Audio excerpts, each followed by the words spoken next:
Kemesiasan yang ditangkap oleh para murid pada waktu itu tidak seperti yang dimaksud kemesiasan Yesus. Kemesiasan seperti pahlawan, politik yang akan membebaskan umat Israel, mensejahterakan secara ekonomi dan sebagainya nanti. Kalau sebagian, Yesus mengatakan saatnya, pada akhir ending peristiwa salib, penderitaan, dan para murid belum mengerti sampai sana, sampai jauh ke depan. Maka Yesus melarang tujuannya karena pada saat berhenti di situ, momen ketika engkau adalah Mesias, konsep kemesiasannya tidak sama seperti yang Yesus maksud. Kemesiasan harus menderita, diolok-olok, mati disalib. Parsialis kalau hanya berhenti di situ tidak, ya istilahnya gagal paham, belum menangkap secara keseluruhan. Bukankah itu menjadi sifat kebanyakan orang? Tergesa-gesa, mudah menyimpulkan sesuatu. Kita belum selesai, baru berapa hari, baru berapa bulan, baru berapa waktu, baru berapa tahun. Kita seolah-olah, selalu kemudian menjudgment, mengambil kesimpulan terlalu dini. Moga-moga bacaan pertama ayat 11 ini menjadi keyakinan banyak orang. Allah membuat segala sesuatu indah pada waktunya.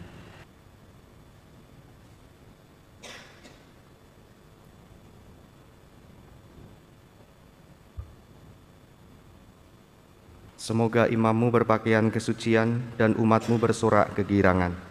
Dalam nama Bapa dan Putra dan Roh Kudus. Tuhan sertamu. Saudari-saudara, selamat pagi. Hari ini gereja merayakan peringatan wajib Santo Padre Pio dari Pietrelcina, seorang imam yang terkenal dengan stigmata luka-luka Yesus. Kalau nggak salah beliau menjadi santo ketika atau dikanonisasi oleh Santo Paus Yohanes Paulus II. Mari kita awali Ekaristi ini dengan menyadari bahwa kita para pendosa yang membutuhkan rahmat belas kasih kerahiman Allah. Saudari-saudara, bacaan pertama menurut saya inspiratif, setidaknya untuk pribadi saya. Nyata bahwa firman Tuhan itu hidup, bukan hanya sekedar tulisan yang mati. Saya terinspirasi karena kan judulnya bacaan pertama itu, untuk segala sesuatu di bawah langit ada waktunya. Ada waktu untuk lahir, ada waktu untuk meninggal, ada waktu untuk menanam, ada waktu untuk mencabut yang ditanam, dan seterusnya. Kalau boleh menambahi, saya juga merefleksikan, ada waktu untuk sakit, ada waktu juga untuk sehat. Atau dibalik, ada waktu untuk sehat, ada waktu untuk sakit. Ada waktu istirahat, ada waktu untuk bekerja. Ini bukan pilihan, tetapi sesuai dengan kalender liturgi pagi hari ini. Dan kebetulan sejak kemarin sore atau tadi malam, saya merasa lebih sehat daripada sebelum-sebelumnya, yang batuknya intensif, lebih rapat, lebih sering. Sekali sering batuk dan kepala pusing, berat dan sebagainya itu. Dan sejak kemarin itu merasa lebih ringan, batuknya sudah menjadi jarang-jarang, pusing tidak, demam juga tidak. Tadi malam saya membaca, ini ada waktu, mungkin saya merefleksikan pengalaman pribadi hari Jumat kemarin setelah bukan misa pemberkatan Ibu Sri Rejeki. Saya bilang pada Bu Yuni, umat kita yang punya apotek, saya badannya nggak enak, mau batuk-batuk, minta obat. Pulangnya dibawani obat. Lalu kemudian ketika hari Minggu, saya juga bawa sanggup obat untuk ke stasi-stasi setelah dari kapel. Berangkat dari pastoran pagi, pulang kembali ke pastoran malam, 8:30 malam kalau nggak salah. Dari misa satu tempat ke tempat yang lain. Kapel, Njojok, Kawunganten, Bugel Sampang, lalu kemudian yang terakhir salah satu lingkungan di kota, dan pulang malam 8:30. Lalu saya merencanakan hari Senin saya pengen istirahat, pray bener. Ternyata kebanjur 14 sampai dengan berhari-hari. Ketika membaca bacaan pertama, ya kebetulan bagi saya, tapi mungkin terencana dengan baik dari yang ilahi. Saya membaca untuk segala sesuatu di bawah langit ada waktunya. Ada waktunya saat kita harus bekerja, ada waktunya juga saatnya kita istirahat. Ada saatnya kita merasa kuat, ada saatnya kita merasa lemah.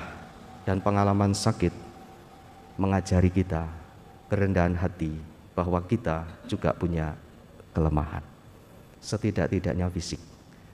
Ketika fisik diganggu oleh rasa sakit, kita tidak bisa berbuat banyak. Ya hanya bisa menikmati rasa sakit itu. Saya bisa membayangkan bagaimana Romo Carolus dengan keaktifannya di banyak hal, lalu kemudian diberi anugerah sakit. Saya rasa juga Romo Carlos bisa merefleksikan bagaimana pengalaman sakit itu dimaknai secara positif. Saya rasa bukan hanya kami berdua, kalau ibu bapak umat, kalau kita bisa memaknai rasa sakit, pengalaman sakit itu, menyadari kita bahwa kita juga harus dengan kerendahan hati bahwa kita punya kelemahan. Mungkin ada saatnya kita harus beristirahat. Ada saatnya bekerja, ada saatnya istirahat. Lalu kalau bacaan-bacaan pertama ini dibaca parsial, separuh-separuh, menurut saya ya mungkin bisa jadi artinya menurut saya sendiri, tapi alangkah indahnya kalau dibaca sampai selesai. Di bagian akhir-akhir itu ayat 11 contohnya, Allah membuat segala sesuatu indah pada waktunya. Ketika punya pengalaman jatuh, masalah itu bisa sakit fisik, bisa sakit rohani, sakit hati, marah dan sebagainya. Ketika pada saat masalah datang itu kalau seolah-olah berat, seolah-olah kayak hidupnya hanya itu. Saya ketika mengalami sakit kepala berat dan sebagainya, nggak kelingan macam-macam, pokoknya memikirkan diri saya sendiri. Demikian pula kalau sedang marah, demikian pula sedang masalah berat, entah dengan suami, entah dengan istri, dengan anak, mungkin dengan keluarga dan sebagainya. Lali kabehane kalau kita fokus pada satu masalah itu. Tetapi kalau kita membaca ayat 11 ini, Allah membuat segala sesuatu indah pada waktunya. Tampaknya kalau kita membaca bacaan pertama itu tidak parsialis, tetapi menjadi keutuhan. Itu segala sesuatu berjalan seturut dengan waktu. Kadang-kala kita bersifat fatalistis, tergesa-gesa mengambil kesimpulan. Saya punya cerita, suaminya Bulani pernah ngobrol dengan saya. Tapi cerita ini juga saya rasa sering kita dengar, cerita dari Tiongkok, cerita sudah lama. Ada petani miskin dengan satu anak. Lalu pekerjaannya hanya pergi ke hutan mencari kayu bakar. Yang dilihat atau dinilai oleh masyarakat tetangganya kasihan, sudah miskin, anaknya hanya satu, istrinya nggak ada, pekerjaannya hanya mencari kayu bakar di hutan. Suatu ketika pulang membawa satu kuda. Lalu kemudian komentarnya, wah beruntung sekali dapat kuda bagus dari hutan. Lalu kemudian karena ingin melatih agar kuda itu tidak binal, tidak terlalu liar, akhirnya dia jatuh dan akhirnya kakinya cacat. Lalu komentarnya, kasihan sekali, baru dapat kuda bagus-bagus kemudian cacat kakinya, karena mending lebih baik nggak punya kuda daripada akhirnya akibatnya anaknya menderita cacat. Tidak lama kemudian, lalu kemudian ada perang yang mewajibkan anak-anak muda harus wajib militer. Anak-anak yang sehat-sehat berangkat perang dan akhirnya singkat cerita kalah pada mati. Tapi anak yang cacat ini selamat. Lalu kemudian, wah beruntung sekali, untung karena sakit cacat, lalu kemudian dia tidak kehilangan anaknya. Lalu kemudian kuda yang binal, yang liar setelah keluar karena kabur dari kandang itu pulang membawa banyak teman-teman kuda dari hutan. Wah beruntung sekali, ya ini parsialis. Artinya kalau kita berhenti pada salah satu sesi, satu bagian, komentarnya cepat, wah melasi ya. Lalu sebagian lagi, aduh beruntung ya. Lalu berangkat lagi sebagian nanti, aduh melasi ya. Kalau kita melihat secara utuh, secara keseluruhan, baru kita mungkin akan lebih bijak. Ini saya menjadi jembatan, saya kaitkan sebagai jembatan memahami bacaan Injil. Yesus bertanya, siapakah aku ini?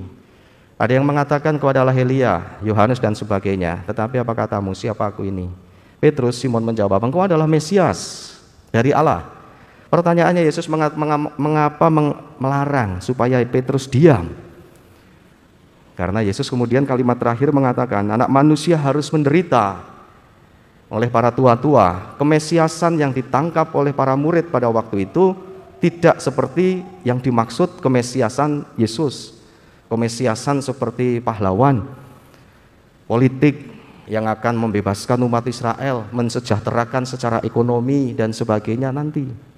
Kalau sebagian, Yesus mengatakan saatnya pada akhir ending peristiwa salib, penderitaan, dan para murid belum mengerti sampai sana, sampai jauh ke depan. Maka Yesus melarang tujuannya karena pada saat berhenti di situ, momen ketika engkau adalah Mesias, konsep kemesiasannya tidak sama seperti yang Yesus maksud. Kemesiasan harus menderita, diolok-olok, mati disalib. Parsialis kalau hanya berhenti di situ tidak, ya istilahnya gagal paham, belum menangkap secara keseluruhan. Bukankah itu menjadi sifat kebanyakan orang? Tergesa-gesa, mudah menyimpulkan sesuatu. Kita belum selesai, baru berapa hari, baru berapa bulan, baru berapa waktu, baru berapa tahun. Kita seolah-olah selalu kemudian menjudgment, mengambil kesimpulan terlalu dini. Moga-moga bacaan pertama ayat 11 ini menjadi keyakinan banyak orang. Allah membuat segala sesuatu indah pada waktunya. Marilah menyatakan misteri iman kita. Wafat-Mu Tuhan kami wartakan, kebangkitan-Mu kami muliakan, hingga Engkau datang. Berbahagialah hamba yang didapati tuannya melakukan tugasnya itu ketika tuannya itu datang. Sesungguhnya tuannya itu akan mengangkat dia menjadi pengawas segala miliknya. Tuhan sertamu. Semoga kita semua diberkati oleh Allah yang Maha Kuasa, Bapa dan Putera dan Roh Kudus. Saudari-saudara, Ekaristi sudah selesai. Pergilah, kita diutus. Terima kasih.